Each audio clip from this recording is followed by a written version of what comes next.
Hello students.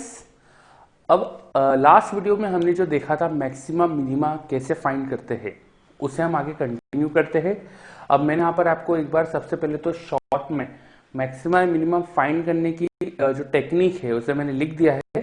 तो अपन पहले तो ये समझते हैं, अगर हमें कोई फंक्शन दिया है y equal to F of X, कोई फंक्शन दिया है तो सबसे पहले तो हम उसका डिफरेंशियल फाइंड करेंगे, हम dy by D x find करेंगे। देन हम वो x की वैल्यू फाइंड करेंगे जिसके लिए dy by D x zero हो रहा है, उन x की वैल्यूज को फाइंड करेंगे जिसके लिए dy by D x zero हो रहा है। तो dy बाई डी एक्स का जो फंक्शन आएगा, जो एक्सप्रेशन आएगा उसके इक्वल जीरो करेंगे, एक इक्वेशन मिलेगी, उसको सॉल्व करके x की वैल्यूज फाइंड करेंगे for which dy by D x is zero. Now in x की वैल्यू को d2 बाई dx2 में पुट करेंगे। हम डबल डिफरेंशिएशन जो आएगा, y को एक बार डिफरेंशिएट करके कुछ फंक्शन बनेगा, उसे फिर से डिफरेंशिएट करके जो फंक्शन आएगा उस फंक्शन में यहां से जो x की वैल्यूज मिलेगी वो पुट कर देंगे हम। अगर डबल डिफरेंशिएशन में वैल्यूज पुट करके हमें पॉजिटिव नंबर मिलता है, हमें ग्रेटर देन जीरो नंबर मिलता है, तो हमें उस लोकेशन पे मिनिमा ऑब्टेन होगा। एंड अगर वहां पे लेस देन जीरो मिलता है तो उस लोकेशन पे हमें मैक्सिमा होगा। यहाँ थोड़ा सा आपको ध्यान रखना है, मैक्सिमा पे नेगेटिव, मिनिमा पे पॉजिटिव, थोड़ा सा उल्टा हो जाता है। मैक्सिमा मतलब क्या होता है, मैक्सिमा पे स्लोप धीरे धीरे क्या होता है बेटा, घटता है ना। स्लोप पहले पॉजिटिव रहता है, फिर जीरो, फिर नेगेटिव की तरफ जाता है। तो मैक्सिमा पे उल्टा होता है, मैक्सिमा पे डबल डिफरेंशिएशन नेगेटिव हो जाता है। ओके हाँ, मैंने एक चीज यहां पर लिखी नहीं है कि अगर डबल डिफरेंशिएशन जीरो हो जाए तो क्या करेंगे। तो डबल डिफरेंशिएशन जीरो होना मतलब वहां ना तो मैक्सिमा है ना मिनिमा है, वहां कुछ ऐसा हो रहा है कि ना फंक्शन एक बार जस्ट उसकी टेंजेंट एक्स एक्सिस के पैरेलल हो रही है और फिर बढ़ रहा है। वो बात समझ में? तो वो अपन एग्जांपल्स अभी अपन को जरूरत नहीं देखने की, मैथ्स में आपको सिखा दिया जाता है, तो अभी अपन उनमें नहीं जाते। पर ध्यान रखिएगा, डबल डिफरेंशिएशन जब जीरो हो तो वहां नाइदर मैक्सिमम है नॉर मिनिमम है। ओके तो ये मैंने एक बार शॉर्ट में रिकैप कर दिया है मैक्सिमम मिनिमम कैसे फाइंड करते हैं। अब इसी पॉइंट को यूज करते हैं और मैंने यहाँ एक क्वेश्चन लिया है, इसकी हमको क्वेश्चन में बोला है find minimum value of this expression. हमें इस एक्सप्रेशन की मिनिमम वैल्यू फाइंड करनी है। तो मिनिमम वैल्यू कैसे निकालते हैं, जस्ट अभी हमने मेथड पढ़ी थी। मिनिमम वैल्यू निकालने के लिए पहले तो अपन फंक्शन को लिखते हैं वापस से। इसको मैंने y इक्वल टू मान लिया, मैंने मान लिया y equal to 3x square minus 4x plus 10, ये हमारे पास फंक्शन है। इस फंक्शन की हमको मिनिमम वैल्यू निकालनी है। तो सबसे पहले तो हम क्या फाइंड करेंगे बेटा, हम इसका डिफरेंशिएशन फाइंड करेंगे। और वो जीरो कब है, ये x की वैल्यूज फाइंड करेंगे। तो इसे डिफरेंशिएट करते हैं।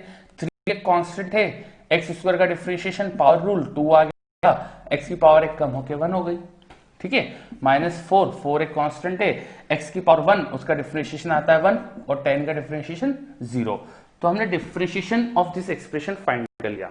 अब हमें पता करना है जीरो कब है, तो स्ट्रेट अवे मैं इसी के साथ में जीरो लिख देता हूं, इक्वल टू जीरो लिख देता हूं और मैं चेक कर लेता हूं किन एक्स पर ये जीरो आएगा। तो अगली स्टेप ये हो गया बेटा हमारे पास 6x minus 4 equal to zero.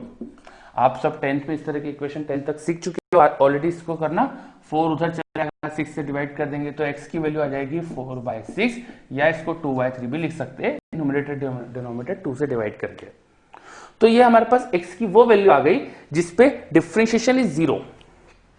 अब हमें बताना है यहां मैक्सिमा है कि मिनिमा है, तो वो कैसे पता करते थे अपन। अब अपन डबल डिफरेंशिएशन फाइंड करेंगे। नाउ d2y बाई dx2, एक बार और इस फंक्शन को डिफरेंशिएट कर देते। जो सिंगल बार डिफरेंशिएट करके एक्सप्रेशन आया था इसलिए हमने सॉल्व करके ये लाए थे, देखो। तो इसको एक बार और डिफरेंशिएट कर देते हैं।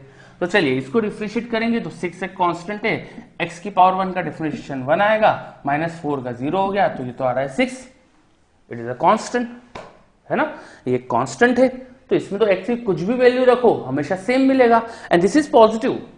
सो इस x की वैल्यू पर हमें डबल डिफरेंशिएशन क्या मिल रहा है बेटा, positive. d2y by dx2 is greater than 0 at x equal to 2/3। इस x इक्वल टू 2/3 पर हमें डिफरेंशिएशन की वैल्यू मिल रही थी 0 एंड डबल डिफरेंशिएशन क्या मिल रहा है, पॉजिटिव। तो यहां पर क्या होना चाहिए, डबल डिफरेंशिएशन पॉजिटिव मिलता है मतलब मिनिमा।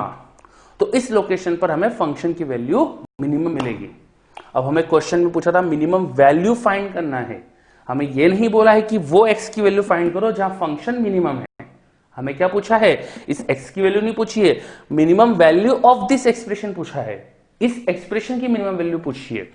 तो हमें पता चला है अभी कि इस x की वैल्यू पर x इक्वल टू 2/3 पर फंक्शन की वैल्यू मिनिमम है।